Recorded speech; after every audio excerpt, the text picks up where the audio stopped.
ಎಲ್ಲರಿಗೂ ನಮಸ್ಕಾರ. ರನ್ನನ ಗದಾಯುಧದಿಂದ ಆಯ್ದ ಪದ್ಯ. ಸಂದರ್ಭ ದ್ರೌಪದಿ ಭೀಮನನ್ನು ಕುರಿತು ಭೀಮನಿಗೆ ಹೇಳುವಂತಹ ಮಾತಿದು.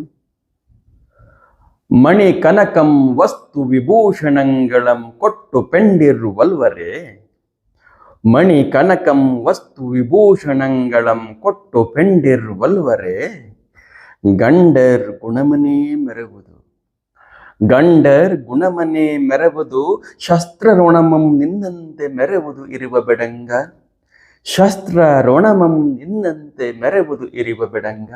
ಅಂದರೆ ಹೆಂಡತಿಯಾದವಳು ಗಂಡನ ಯಾವ ಗುಣಕ್ಕೆ ಒಲಿಯುತ್ತಾಳೆ ಅಂತ ಒಂದು ಕ್ವಶನ್ ಇಲ್ಲಿ. ಯಾವುದಕ್ಕೆ ಒಲಿತಾಳೆ ಅವಳು? ಮಣಿ ಕನಕಂ ವಸ್ತು ವಿಭೂಷಣಂಗಳಂ ಕೊಟ್ಟು ಪೆಂಡಿರುವಲ್ವರೆ. ಮಣಿ, ರತ್ನ, ಕನಕ, ಚಿನ್ನದ ಆಭರಣಗಳು, ವಸ್ತು ವಿಭೂಷಣಗಳಿರ್ಬೋದು.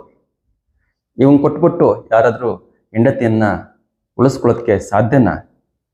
ಇಲ್ಲ, ಉಳಿಸ್ಕೊಳಕ್ಕೆ ಸಾಧ್ಯ ಇಲ್ಲ. ಗಂಡರು ಗುಣಮನೆ ಮರುವುದು. ಹೆಂಡತಿ ಆದವಳು ಗಂಡನ ಒಳ್ಳೆಯ ಗುಣಕ್ಕೆ ಒಲಿತಾಳೆ. ಆಗಿನ ಕಾಲದಲ್ಲಿ ಶಾಸ್ತ್ರಯುಗ ಅಂತ ಏನು ಹೇಳ್ತೀವಿ, ಕ್ಷತ್ರಿಯ ಯುಗ ಅಂತ ಏನು ಹೇಳ್ತೀವಿ, ಕ್ಷಾತ್ರಯುಗ ಅಂತ ಏನು ಹೇಳ್ತೀವಿ, ಈ ದ್ವಾಪರ ಯುಗ ಇರಬಹುದು, ಅಥವಾ ಈ ಈ ಕಾವ್ಯ ನಡೆಸಿದಂತಹ 9ನೇ ಶತಮಾನ ಇರಬಹುದು.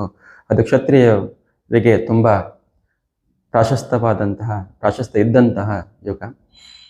ಆ ಸಮಯದಲ್ಲಿ ಒಬ್ಬ ಕ್ಷತ್ರಿಯನ ಗುಣ, ಅವನ ವೀರತ್ವವನ್ನು ಹೇಗೆ ಎಳಿತಾ ಇದ್ರು ಅಂದರೆ, ಅವನು ಎಷ್ಟು ಯುದ್ಧದಲ್ಲಿ ಭಾಗವಹಿಸ್ತಾನೆ, ಅವನ ದೇಹದ ಮೇಲೆ ಎಷ್ಟು ಯುದ್ಧದ ಕಲೆಗಳು ಇದ್ದಾವೆ ಅಂತ ಹೇಳ್ತಾ ಇದ್ರಂತೆ. ಹಾಗೆ ಶಸ್ತ್ರವಣಮಂ ನಿನ್ನಂತೆ ಮೆರವುದು ಇರುವ ಬೆಳಂಗ, ನಿನ್ನ ಗುಣ, ನಿನ್ನ ಈ ವೀರತ್ವದ ಗುಣಕ್ಕೆ ನಾನು ಒಲಿತಾ ಇದ್ದೀನಿ. ಆ ವೀರತ್ವದ ಗುಣ ಹೇಗೆ ಕಾಣಿಸ್ತಾ ಇದೆಯಪ್ಪ ಅಂದರೆ, ನಿನ್ನ ಮೈಮೇಲೆ ಆಗಿರುವಂತಹ ಈ ಗಾಯಗಳೇ ಹೇಳ್ತಾ ಇದ್ದಾವೆ ನೀನು ಎಷ್ಟು ವೀರನಿದ್ದೀಯ ಅಂತ ದ್ರೌಪದಿ ತನ್ನ ಗಂಡನಿಗೆ ಹೊಗಳುತ್ತಾಳೆ. ನಮಸ್ಕಾರ.